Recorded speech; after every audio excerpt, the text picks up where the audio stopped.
So for Pokemon fans, yesterday was a huge day with the Pokemon Presents presentation because they actually learned about Pokemon Generation 9, the brand new Pokemon game coming in the mainline Pokemon franchise known as Pokemon Scarlet and Pokemon Violet. There's been lots of discussions about this game. We talked about it a little bit yesterday on the channel, but I'm gonna keep it real, I was kind of like half asleep making that video. I really don't even know what I talked about in that video. I just saw that there was a lot of Pokemon stuff happening. I saw that they did Gen 9 and I was like, I need to wake up and make a video, so I did. But I kind of want to elaborate more on the Generation 9 of Pokemon and talk about some of the issues that I've been seeing that people are having with these games online and talk about how I feel about them because, I mean, let's be real. I'm the biggest and newest PokeTuber on the block. I'm the best PokeTuber.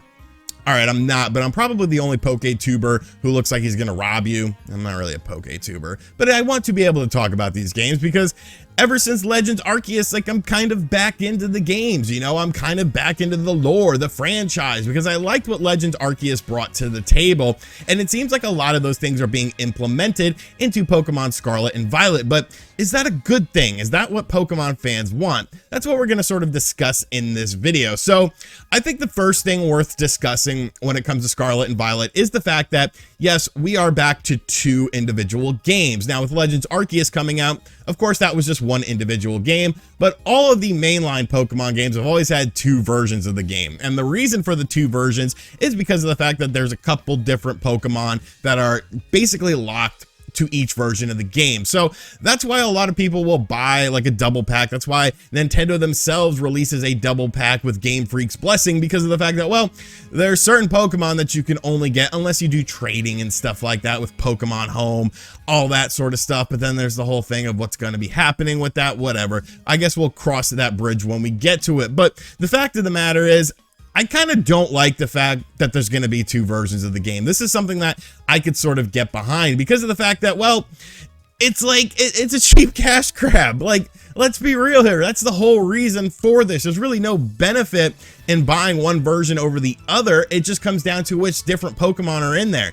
And when we were talking about, you know, 3DS, DS, Game Boy Advance, and Game Boy games, these were cheaper. You know, these were at max $40 a pop, but now we're talking about $60 a pop, 120 bucks to get both versions of the games. Yes, you can get the dual pack, but I think the dual pack is still like the same price, so there's really no benefit, but you get some little cool cover with it.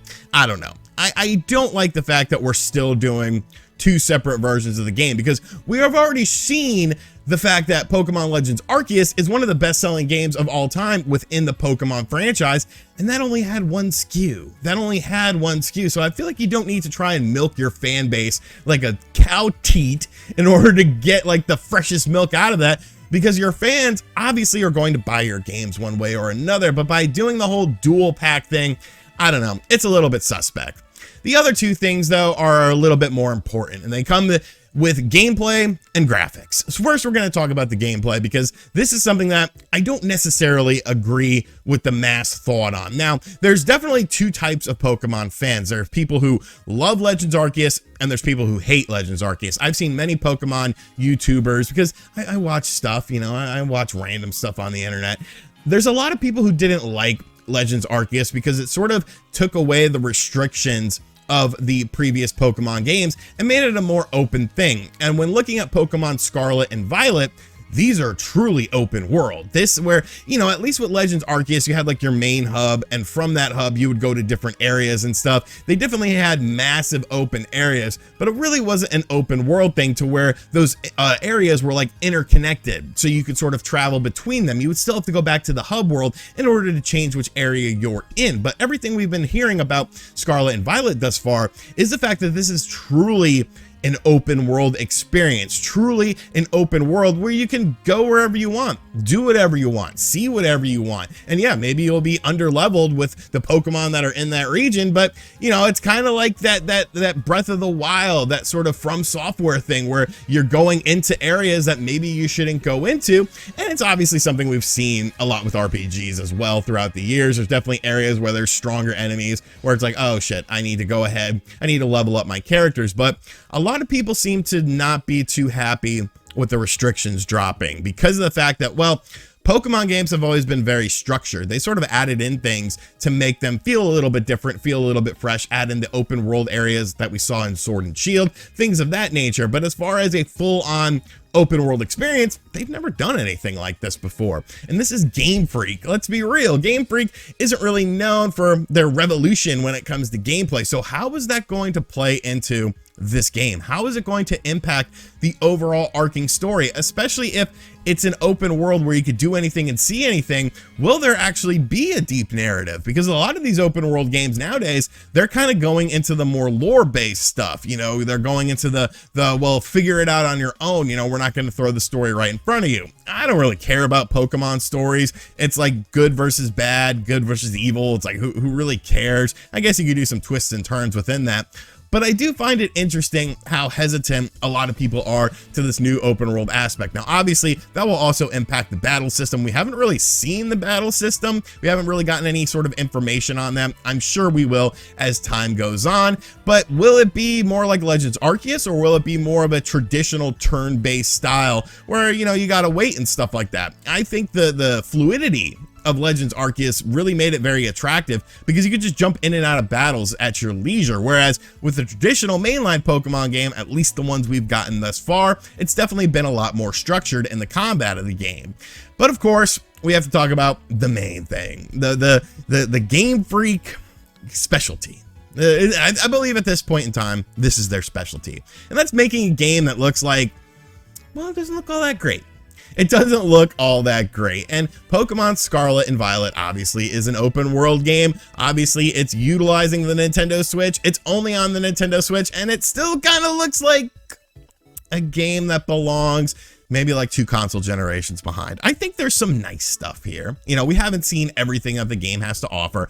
I will say that I did notice some things watching the trailer back when I was actually awake that I did kind of want to mention. You know, in Pokemon Legends Arceus, if something's off in the distance, the frame rate of it drops dramatically, and then it scales up when you get closer to it, then it looks nice and smooth. You could already see that in Scarlet and Violet with like the little wind turbines. I definitely noticed that like right off the bat. I was like, why are those wind turbines in the back? You know, why are they moving kind of slow? Moving a little bit sluggish. And then of course you just have the world itself. I think the world itself and the environments that you're visiting, I think it looks better than Legends Arceus. You know, I think it actually looks, you know, decent. But of course you have the fact that you got to worry about the frame rate. You got to worry about the fact that what's going to be in this open world to make it interesting to captivate you. Some people like an open world where you just discover it all on your own. Some people like more of a balance where there's things to do within that open world, and it's not just open to be open. Are Pokemon going to be visible on the map?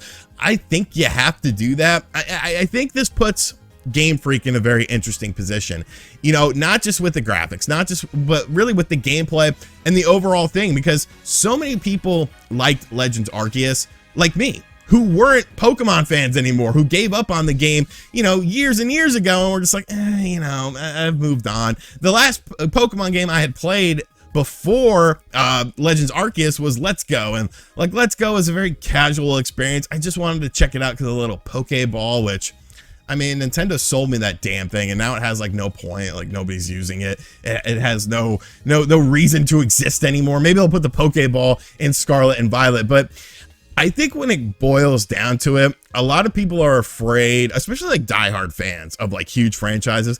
A lot of people are afraid of change. I mean, look at The Legend of Zelda. The Legend of Zelda got a kick in the ass with Breath of the Wild. It totally turned that game upside down. The previous Zelda games where it's like, okay, go into a dungeon, get an item, advance to the next dungeon, do some things in a more open aesthetic, rinse and repeat. Whereas, you know, Breath of the Wild was a completely different experience. And I feel like people are a little bit hesitant. Me personally, I'm keeping a close eye on Scarlet and Violet. You know, I like what I've seen so far. I liked Legends Arceus a lot. I thought it really was a really fun game. And that's what I want to see with this game. I want to see Game Freak make a fun game, because we all know that Game Freak isn't going to make a game that looks good. They're not going to make a game that's like, wow, holy shit. This is pushing the Switch to its limits here, folks. We got a gorgeous looking game. They're never going to do that. And for better or worse, you know, they're one of the biggest companies they've made ridiculous amounts of money, but they can't figure out graphics. Outsource the damn graphics, outsource them to someone, or hire someone to hey, make a pretty looking game. But that doesn't really matter, because the Pokemon games, like you can ask any Pokemon fan, have always been about the gameplay. As long as the graphics are good enough, you know, it works. I can understand why some people are hesitant with this game though, because this is obviously going to be interesting. I mean, when you look at just how Game Freak has been moving in recent memory, like they've sort of been teasing us with this open world stuff, you know, the open areas of Sword and Shield, the Legends Arceus, drastically different gameplay style. But I think it's time. You know, you can only do the same thing over and over again and spice it up a little bit so many times before it just gets a little bit stagnant. And, you know, maybe Generation 9, Scarlet and Violet will be, you know, that quote unquote Breath of the Wild moment. Obviously, we got that tease with Legends Arceus, but it seems like that's going to be sort of its own separate thing. This is the mainline game. This is the big kahuna. And it's coming out this year, too. So, once again, a very stacked year for the Switch. But I just wanted to talk about this stuff because I feel like I didn't really elaborate it too much yesterday because I was just half asleep. I don't even know if this video is going to make it upline or online because my internet just took a shit on itself yesterday and they're not sending anyone out till Tuesday. I'm filming this Monday morning in hopes that I'll be able to upload this, but who the hell knows. But let me know your thoughts on what we've seen thus far on Scarlet and Violet in the comment section down below. Are you interested in these games? Are you excited for these games? And if not, what is holding you back? Is it any of the reasons that we discussed in this video? And as always, guys, thank you for checking out this video. If you are new to the channel, you want the worst Pokemon YouTuber in the world, I mean, I'm not a Pokemon YouTuber, I'm a variety YouTuber, although, you know, maybe that's my problem. Maybe I need that niche to make the big bucks on the YouTubes. I don't care. I'm just having fun. And as always, guys, I'll catch you guys on the next video. Later.